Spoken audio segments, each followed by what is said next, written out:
Hello दोस्तों, मैं हूं गौरव और आज जो है हम यूजीसी नेट का जो महामैराथन क्लास चला रहे हैं उसका लेक्चर 61 होने वाला है।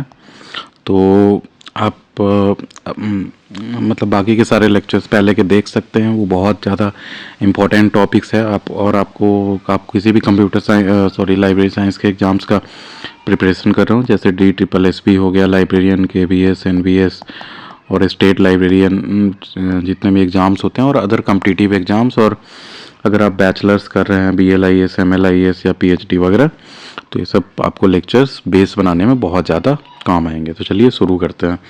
तो आज का हमारा टॉपिक है कंप्यूटर टेक्नोलॉजी। तो लाइब्रेरीज में जो है कंप्यूटर टेक्नोलॉजीज में क्या क्या यूज हो रहा है, कैरेक्टर रिप्रेजेंटेशन, ASCII जैसे है, जैसे इंफॉर्मेशन एक्सचेंज का कोड वगैरह, ये सब के बारे में हम पढ़ेंगे। और भी इसमें जैसे बहुत सारा चीज़ पढ़ने वाले हैं। तो चलिए शुरू करते हैं। तो देखिए, फर्स्ट हमारा टॉपिक हो जाएगा इसमें कैरेक्टर रिप्रेजेंटेशन। तो देखो, ASCII क्या होता है? तो American standard code for information exchange. तो देखो, ये अमेरिकन स्टैंडर्ड कोड है ना, तो ASCII, तो ये बेसिकली जो है आप का डेटा एक जगह से दूसरे जगह एक्सचेंज हो रहा है ना, और उसमें मोस्टली टेक्स्ट डेटा मान लो। तो टेक्स्ट डेटा जो एक्सचेंज हो रहा है, तो वो किसी न किसी फॉर्म में जो मतलब एक्सचेंज हो रहा होगा ना, उसका इनकोडिंग किया जाएगा, फिर डिकोडिंग किया जाएगा, है ना। तो ये सब में जो है ASCII स्टैंडर्ड यूज होता है।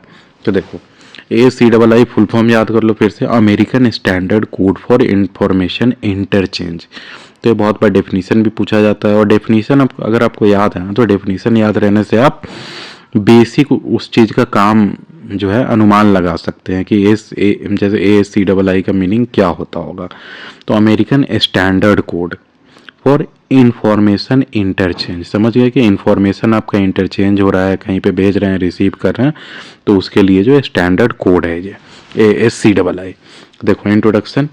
Developed in the early 1960s में डेवलप हुआ था। ASCII is a character encoding standard. तो कैरेक्टर इनकोडिंग मतलब स्टैंडर्ड है ये कि जो भी आप कैरेक्टर लिख रहे हैं उसको इनकोड करोगे इसमें। Use for text data in computers and other devices that use text. तो ये जो है मतलब टेक्स्ट डेटा जो कंप्यूटर्स में यूज किया जाता है उसके लिए ये यूज होता है। डिटेल्स देखो, uses 7 bits to represent characters. तो 7 बिट्स से जो है कैरेक्टर रिप्रेजेंट होता है इसमें। Can represent 128 different characters including control character, punctuation. तो ये सब जो है आप कुछ भी लिखोगे तो उसमें ऐसा तो नहीं है कि जो केवल जैसे ABCD वगैरह ही आएगा, इसमें आपका कॉमा आएगा, पंक्चुएशन आएगा, सेमी कोलोन, कोलोन, इसी टाइप का फुल स्टॉप और बहुत सारे चीज़ हो जाते हैं। तो वो सब के लिए भी जो है, तो इसमें टोटल 128 जो है डिफरेंट कैरेक्टर्स रिप्रेजेंट हो सकता है उससे ASCII से। समझ गए? अब देखो, including control characters, punctuation, digits, upper case and lower case characters. समझ गए? अब देखो, एक्सटेंडेड ASCII टू यूज, जैसे ASCII का एक्सटेंडेड वर्जन जो है सो 8 बिट यूज होता है, अलाउिंग 250 कैरेक्टर। देखो, इसमें बेसिकली ऐसे होता है ना कि बिट और कैरेक्टर कैसे हो जाता है, आपको जितना दिया हो ना उसका 2 का पावर कर दो। जैसे 2 का पावर अगर 7 बिट वाला है, ठीक है, तो ये ऐसे इसलिए किया जाता है क्योंकि एक बिट में आपका या तो 0 रह सकता है, नहीं तो 1 रह सकता है, तो इसीलिए ये 2 हो जाता है ना एक जगह पे। तो उसे आप अगर परमुटेशन कम्युटेशन बचपन में पढ़े होंगे तो आपको याद होगा कि हर एक के लिए 2 × 2 × 2 × अगर 7 बार है तो 7 बार आपको करना पड़ेगा, क्योंकि यहाँ पे 0 1 हो सकता है, यहाँ 0 1, यहाँ 0 1, ऐसे ऐसे। तो 7 तक अगर आप करोगे तो हो गया 7। तो 2 2 4 2 8 2 16 2 32 2 32 64 2 128 हो गया ना। अब इसमें एक बीट और अगर बढ़ा देते हो इंटू 2 करके, तो ये कितना हो जाएगा? 256। समझ गए? 256 कैरेक्टर्स। तो वही है extended ASCII uses 8 bits allowing 256 characters. आ गया होगा समझ में? इंपॉर्टेंस देखो, widely used in programming and data processing, form the basis for more complex character encoding system. तो इसी के देखा देखी जो है और मोर कम्प्लेक्स कैरेक्टर्स की इनकोडिंग सिस्टम लाया गया। अब देखो, ISCII जो है ये आपका Indian script code for information interchange. समझ गया? ISCII हो गया Indian script code for information interchange. तो देखो डबल आई का तो यहाँ भी क्या हो गया, इंफॉर्मेशन इंटरचेंज, है ना। अब वैसे ही ASCII था तो हाँ ASCII तो अमेरिकन स्टैंडर्ड कोड हो गया। वैसे ही इसमें हो गया Indian script code for information interchange, हो जाएगा, समझ में आ गया।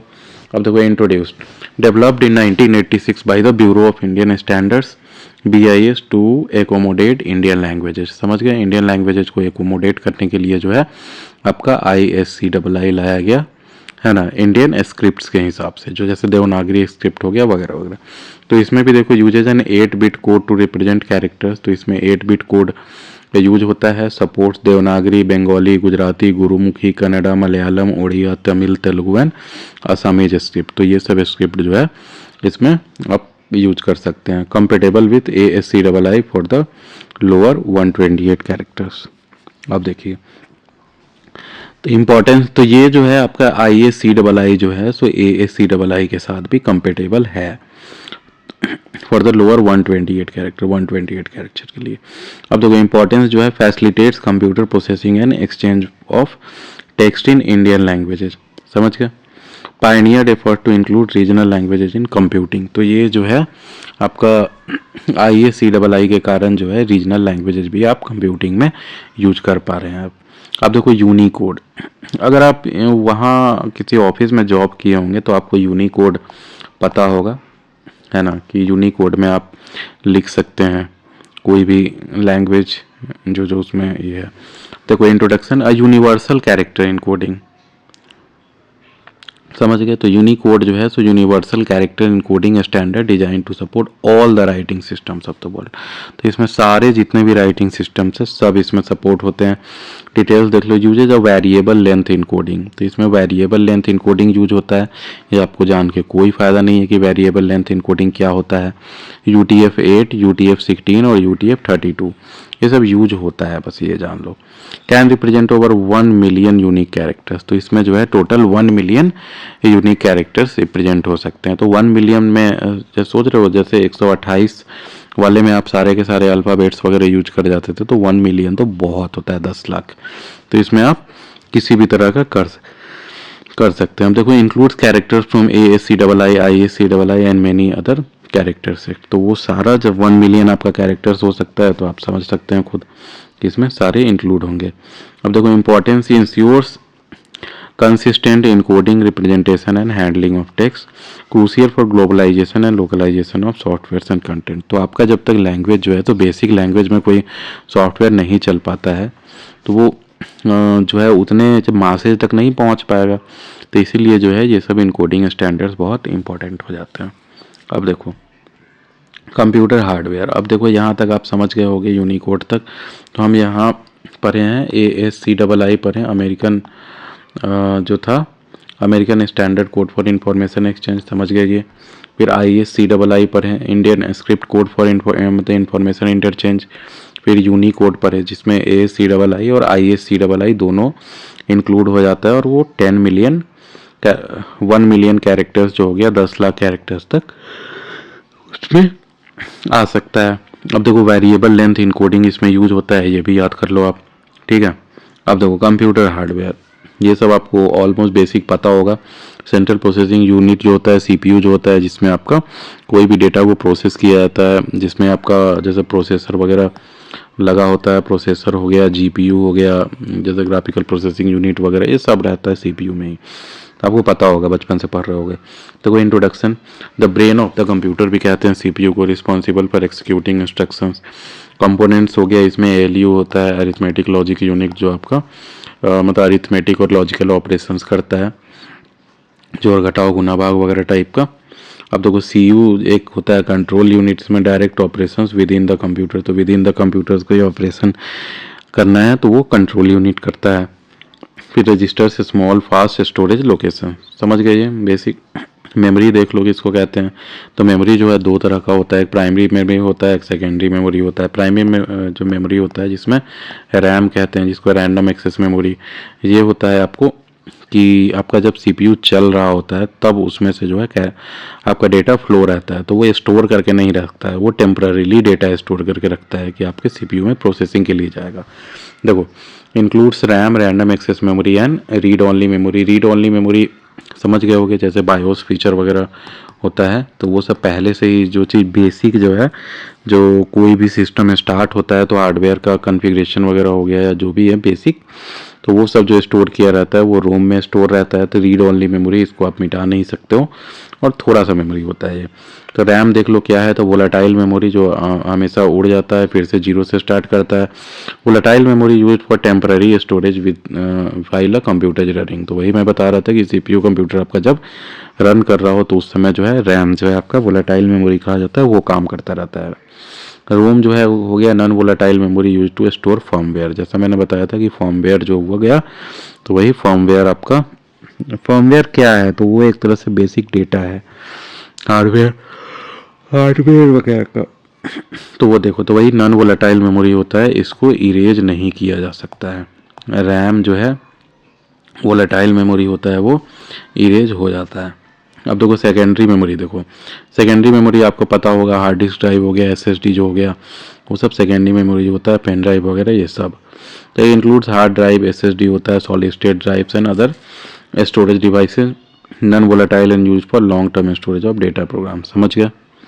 अब देखो मदरबोर्ड किसको कहते हैं, तो मदरबोर्ड आप देखोगे कि अगर सीपीयू खोलेंगे तो एक बड़ा सा ऐसा मतलब ग्रीन कलर का उसमें लगा रहता है पेंट वगैरह, उसी पे एक जगह जैसे प्रोसेसर कसा हुआ है, उसके ऊपर फैन लगा हुआ है, इधर रैम अगर 3 है तो खड़ा हुआ है, इधर अगर ग्राफिक्स कार्ड है तो वो लगा हुआ है, इधर जैसे एसएमपीएस हो गया जो बिजली सप्लाई होता है वो लगा रहता है एक तो दूसरे तरफ। लेकिन ये जो पीछे नीचे जो कसा हुआ रहता है पूरा जो बोर्ड ग्रीन कलर का टाइप, तो उसको मदरबोर्ड कहते हैं।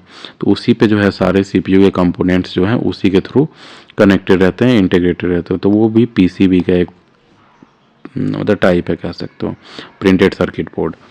तो देखो the main circuit board of a computer जो हो गया वो मदरबोर्ड हो गया।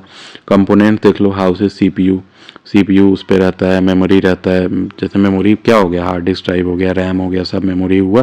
कोई जो हुआ प्राइमरी मेमोरी हुआ, कोई सेकेंडरी मेमोरी हो गया, एंड अदर क्रूशियल कंपोनेंट्स भी उसमें रहते हैं।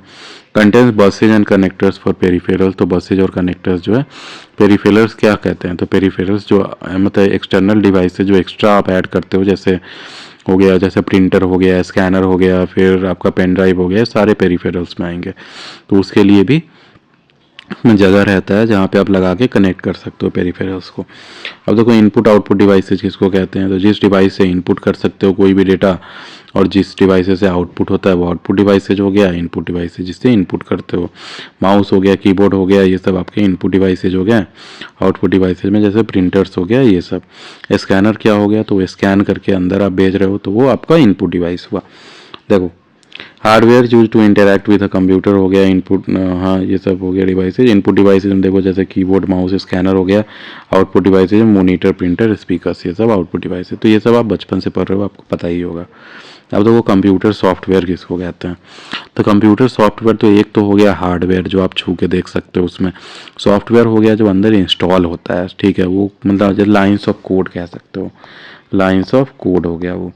तो इसमें भी दो तरह के सॉफ्टवेयर होते हैं, जो आपके एक जो हो गया मतलब सिस्टम सॉफ्टवेयर हो गया, जैसे ऑपरेटिंग सिस्टम हो गया, तो ऑपरेटिंग सिस्टम जैसे विंडोज हो गया, फिर लिनक्स हो गया, मैक ओएस हो गया, है ना। तो ये सब आपके ऑपरेटिंग सिस्टम आ गया, है ना। देखो software designed to manage and control computer hardware, वो सिस्टम सॉफ्टवेयर हुआ। टाइप्स देख लो, operating system software that manages hardware and software resource, example Windows, Linux, Mac OS वगैरह, ये हो गया आपका ऑपरेटिंग सिस्टम। यूटिलिटी सॉफ्टवेयर जिसको कहते हैं, तो ये आपका मेंटेनेंस टास्क करता है, आपको आपके मतलब सिस्टम का मेंटेनेंस टास्क, जैसे एंटीवायरस हो गया, डिस्क क्लीनअप हो गया, ये सब जो हो गया आपका यूटिलिटी सॉफ्टवेयर है। तो यूटिलिटी सॉफ्टवेयर, ऑपरेटिंग जो सिस्टम, ये दोनों जो है आपका सिस्टम सॉफ्टवेयर के अंदर आता है। अब देखो एप्लीकेशन सॉफ्टवेयर, एप्लीकेशन सॉफ्टवेयर आपको ऐप्स पता ही होगा। तो मान लो कि जैसे, अच्छा ये आप जान लो कि जैसे मोबाइल हुआ, तो वो भी मोबाइल आपका ऑपरेटिंग सिस्टम पे ही चलता है। इसका ऑपरेटिंग सिस्टम का नाम है जैसे एंड्रॉयड हो गया, iOS हो गया कुछ टाइम पहले, जो है विंडोज़ फ़ोन आया था तो उसका विंडोज़ ओएस हुआ करता था मोबाइल के लिए, है ना। तो वही समझ गए। तो वो जो हो गया आपका, तो एप्लीकेशन सॉफ्टवेयर हो गया। तो जैसे ऐप्स आप मोबाइल में भी यूज करते हैं, ऐप्स हो गया। फिर आप जो है मतलब कंप्यूटर में भी यूज करते होंगे, जैसे एम एस वर्ड हो गया। तो एम एस वर्ड क्या हो गया, तो ये आपका एप्लीकेशन सॉफ्टवेयर हुआ। देखो, software designed to help users perform specific task हो गया। Examples word processors, spreadsheet, databases, web browsers etcetera. Web browser तो ये सब आपका एप्लीकेशन सॉफ्टवेयर में आ जाता है। अब देखो प्रोग्रामिंग टूल्स, तो tools to assist programmers in writing code. Examples integrated development environments, IDEs हो गया, कंपाइलर्स, डिबगर्स। तो ये सब देखो कंपाइलर वगैरह, आप कोई प्रोग्राम लिखते हैं तो उसको कंपाइल करोगे कि आप के बाद आप रन करोगे, तो ये सब के लिए जो है आपके प्रोग्रामिंग सॉफ्टवेयर सब काम आते हैं। अब देखो स्टोरेज डिवाइसेस पता होगा आपको, हार्ड डिस्क ड्राइव जो होता है, फिर मतलब एसएसडी जो होता है। तो हार्ड डिस्क ड्राइव में क्या होता था कि वो घूमता था, दो मतलब अलग अलग प्लेट्स टाइप रहता था, वो घूमता था और उसके बाद उसी में जो है स्टोर किया जाता था। अब देखो हार्ड डिस्क ड्राइव देख लो पहले। Traditional storage device using spinning disk, तो वही स्पिनिंग डिस्क जो है दोनों तरफ। आप अगर पुराने ज़माने का हार्ड डिस्क देखोगे तो आपको वो जब चलता है तो आपको मतलब अंदर से थोड़ी थोड़ी वाइब्रेशन आती रहेगी। क्यों? क्योंकि उसमें डिस्क जो है वो स्पिन करता है दोनों अपोजिट डायरेक्शन में, एक लैब मतलब आमने सामने होता है उसमें। देखो डिटेल्स देखो, तो मैग्नेटिक स्टोरेज लार्ज जैसे स्टोरेज कैपेसिटी इसका होता है, slower access speed compare to SSD. अब देखो एसएसडी जैसे मैं लिया हूँ, मैं जब प्रचार नहीं कर रहा हूँ, बस बता रहा हूँ, आप लोग में से भी किसी के पास होगा। सैंडिस्क का एक अल्ट्रा करके आता है, अल्ट्रा। तो you will be surprise to know, भले ही विंडोज़ में पता नहीं कितना स्पीड देता है, लेकिन टैब में अगर मैं उसे लगाता हूँ, छोटा सा है 1 TB का, तो उसमें कीरिंग टाइप बनाया हुआ है। तो टैब में मैं लगाता हूँ तो उसका स्पीड ऑलमोस्ट 600-700 MBPS जाता है ट्रांसफ़र स्पीड मुझे टैब से उसमें और उसमें से टैब में। तो आप सोच सकते हो कि कितना हाई स्पीड है। और वही हार्ड डिस्क जो होता था वो ये 30-50 MBPS चला जा रहा है, वो भी बहुत है। बहुत ज़्यादा मैंने देखा है जाते हुए, तो 150 MBPS जाते देखा है, वो भी रेयर केसेज में। हाँ, अब देखो जैसे USB 3.0 है, 3.1 है, तो वो सब में जाता है, लेकिन उतना भी ज़्यादा नहीं जाता है। नहीं तो बेसिक यही 330-50 MBPS रह जाता है। अब देखो सॉलिड स्टेट ड्राइव्स हो गया, जो SSD होता है। SSD आपको पता होगा, जो मैं जैसे बता रहा था, सैंडिस्क अल्ट्रा करके आता है, या फिर SSD आपको कंप्यूटर्स में लगे रहते हैं, आपको भी पता होगा। जैसे अगर 256 GB का लगवा लो तो वो जो है आपको कम से कम बूटिंग जब होता है तो वो जल्दी जल्दी बूट हो जाता है, क्योंकि उससे डेटा जल्दी रीड किया जा सकता है। देखो modern storage device using flash memory, तो फ्लैश मेमोरी क्या होगा, फ्लैश मेमोरी जो है आपका, तो पेन ड्राइव वाला जो मेमोरी हुआ ना, वो आपका SSD यूज होता है। SSD में भी वही टेक्नोलॉजी यूज होता है। देखो तो faster access speed, more durable and reliable, typically more expensive per GB than hard disk drive. वही मैं बताया, जितना होता है ऑलमोस्ट 1.5 टाइम्स रेट पड़ता है SSD का। अब देखो ऑप्टिकल डिस्क, तो ऑप्टिकल डिस्क आप जब बचपन से यूज करते आओगे, मोजर बियर ये सब का जो मूवी वाला जो आता था, वो सब ऑप्टिकल डिस्क में आता है, जिसमें CD, DVD, ब्लू रे, ये सब आपका ऑप्टिकल डिस्क में आ जाता है। तो देखो कॉम्पैक्ट डिस्क, तो ये फुल फॉर्म भी देख लो, compact disc, digital versatile disc, blu ray, ये सब आपका ऑप्टिकल डिस्क में आ गया। डिटेल्स देख लो, use for media distribution and data storage, जैसे पहले मूवीज वगैरह मतलब डिस्ट्रीब्यूट किया जाता था ऑप्टिकल डिस्क में राइट करके। अब देखो less common in modern computer due to cloud storage and USB devices, तो अब जो है ये बहुत रेयरली ही यूज होता है। आप भी देख रहे होगे, अब जो है क्लाउड स्टोरेज टेक्नोलॉजी मतलब ज़्यादा यूज हो रही है, और पेन ड्राइव हो गया, ये सब में ज़्यादा यूज किया जा रहा है। अब देखो USB फ्लैश ड्राइव्स, तो इंट्रोडक्शन देख लो, portable storage device using flash memory, समझ गया। अब देख लो, तो USB सबको पता होगा, पेन ड्राइव जो होता है ना, पेन ड्राइव्स। तो देख लो डिटेल्स हो गया, convenient for transferring files between computers, या कंप्यूटर से मोबाइल पे, मोबाइल से। अब तो जैसे पेन ड्राइव डबल साइडेड वाले भी आते हैं, जो आप मोबाइल में भी लगा सकते हैं, कंप्यूटर्स में भी लगा सकते हैं, टैब्स में भी लगा सकते हैं, सब जगह यूज कर सकते हो आप। अब देखो वेरिएबल स्टोरेज कैपेसिटी जिसमें आ जाता है। अब देखो इनपुट डिवाइसेज आपको मैंने पहले ही बताया है, जैसे कीबोर्ड हो गया, primary input device for text entry हो गया, टाइप्स मैकेनिकल मेम्ब्रेन और वर्चुअल कीबोर्ड हर तरह का आने लगा है। जैसे आप मोबाइल में देखोगे तो वो कीबोर्ड आपका क्या है, मोबाइल में जो अगर कीपैड नहीं है तो वो कीबोर्ड स्मार्टफोन्स में आपके स्क्रीन पे ही आते हैं, तो वो आपके वर्चुअल कीबोर्ड्स हो गया। समझ गए डिटेल्स में। देखो स्टैंडर्ड लेआउट जो होता है वो QWERTY वाला ही होता है। QWERTY किस लिए कहते हैं, तो देखो जैसे आप ऐसे करोगे ना, देख लो कोई भी कीबोर्ड देखोगे तो उसमें स्टार्टिंग का जो नंबर आता है ये लिखा रहता है तो QWERTY वाला रहता है, QWERTY। उसके बाद ABCD या कुछ भी हो सकता है, आप देख लेना। तो वही स्टैंडर्ड लेआउट जो है वो यही यूज होता है अभी। अब देखो माउस देख लो, तो माउस पता ही होगा, pointing device used to interact with graphical user interface. Types देख लो, mechanical, optical, wireless mouse used होता है। स्कैनर्स देख लो, स्कैनर आपको पता है कि कोई भी डॉक्यूमेंट जो है वो स्कैन करके आप सेव कर सकते हो। Device used to convert physical documents into digital format. Types हो गया फ्लैट, जो फ्लैट बेड स्कैनर होता है, सीट फेड और हैंड हेल्ड स्कैनर भी होता है। अब देख लो, तो आउटपुट डिवाइसेज में क्या आपको पता होगा, आउटपुट डिवाइसेज में कौन कौन मेन है, तो मोनीटर है, प्रिंटर है, स्पीकर है। मोनीटर में भी पहले देखो तो जैसे primary output device for visual display monitor हो जाता है पहले। अब इसमें और भी है, ऐसा नहीं है कि नहीं है। जैसे मान लो कि आपका प्रोजेक्टर हुआ, प्रोजेक्टर तो वो भी आउटपुट डिवाइस ही हुआ। अब देखो LCD लिक्विड क्रिस्टल डिस्प्ले हो गया, LED लाइट इमिटिंग डायरेक्ट और OLED ऑर्गेनिक LED। तो ये सब जो है नैनो टेक्नोलॉजी जो है जिसके मोनीटर्स आते हैं। पहले क्या आता था, CRT वाला मोनीटर आता था, बड़ा सा देखे होगे। Varying resolution sizes and technology, तो इसमें भी जैसे आप देखे होगे कि OLED टेक्नोलॉजी हो गया, रेटिना डिस्प्ले हो गया, ये सब क्या क्या सब टेक्नोलॉजीज आती हैं कि बेटर डिस्प्ले के लिए। अब देखो प्रिंटर्स देख लो, device used to produce physical copies of documents, पता होगा आपको ये कि मतलब कौन कौन टाइप का होता है, इंकजेट, लेजर और डॉट मैट्रिक्स, ये सब प्रिंटर्स का टाइप्स है। स्पीकर्स देख लो, output devices for audio used for sound output in multimedia application. तो यहाँ पे हमारा ये चैनल का ये वीडियो ख़त्म होता है, तो हमारे चैनल को ज़रूर सब्सक्राइब करें। Thank you, have a nice day.